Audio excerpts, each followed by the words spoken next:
Dirty Dancing in Concert is coming to the Florida Theater January 29th, and we've got lead vocalist Michael D'Elia here to tell us all about it. Thanks for joining us today. Thanks for having me. Of course. So what can we expect with Dirty Dancing in Concert? It sounds really cool. It's so much fun. So it's a live film to concert experience. You have the film playing, and while it's going on, a live band and singers are performing the music as it's actually happening. So, when Baby comes to the party and she's carrying those watermelons and Do You Love Me is playing in the background, that's happening live. We're singing that, playing that.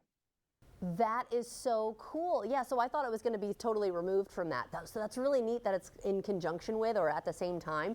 So yeah.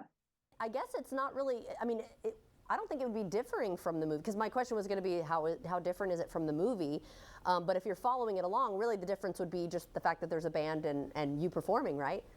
Yeah, so we have that element which adds like an exciting dimension to that. And then after the film, there's a little dance party that we have. We do a medley of songs and we invite people to come get up and start dancing with us, singing along. So that adds a lot to it as well. Oh, that sounds like a lot of fun. I bet people are just singing in their seats. I mean, such great music with that movie. So how did you become involved with Dirty Dancing in Concert? I auditioned for this show when they did their first North American tour in 2022. So I, sent in a tape and they asked me to fly to New York for callbacks, and I was lucky enough to get cast. Wow, that's amazing. So since you're the lead vocalist, are you, I guess, singing in all the songs? Not all of them, but a lot of them. We have 3 vocalists total. It's myself, another gentleman, Gary, and a female vocalist, Morgan. And I sing a lot of the songs like Hungry Eyes and Do You Love Me and She's Like the Wind. And, Morgan sings all the female-led songs, and Gary sings some of the other songs as well. That's so cool. The fact that there's only 3 of you and singing all of that. Yeah. It is Dirty Dancing is such an iconic film. So how do you channel its legacy in your performances? Well, so we want to do our best to, honor the film and honor the original performers that did all this iconic music. So, and we have to stay, in time with the film as well. So it's a fine balance, but I do my best to channel each performer as each song comes up, and do my best to channel Patrick Swayze whenever I can to try to create that same chemistry that the two of them have on stage as well. Okay, so who's the one catching her at the end?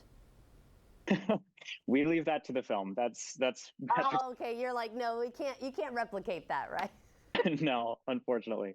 I bet this is so cool though to see it with the I've never seen a production like this where you have the film playing while people I've seen like the concerts where it's just, the orchestra playing the music from the movie, but this sounds so unique. So what has been the most rewarding part of touring with Dirty Dancing in Concert? The audiences that come see this film, generally, they already have such an affinity for it. They love it so much. And so getting to watch them as they're enjoying themselves and seeing the movie through their eyes, that's really rewarding for me. They have so much fun, so we have so much fun. And tour's going well so far? It's going great. We just started last week. We've got a bunch more cities coming up, and it's been going great. Yep, and Jacksonville is one of them, but it is one night only. So it is January 29th, and you can get your tickets at floridatheater.com. But do y'all have a website, or how can we follow along? Yeah, you can get tickets at dirtydancinginconcert.com as well, and find tickets for Jacksonville or a city near you. Yeah, all right. Well, it has been such a pleasure to meet you, and thank you so much for joining us today. Thank you so much. It's been a pleasure. Of course. And everyone at home, if you would like to see this interview again, just head to First Coast News Plus.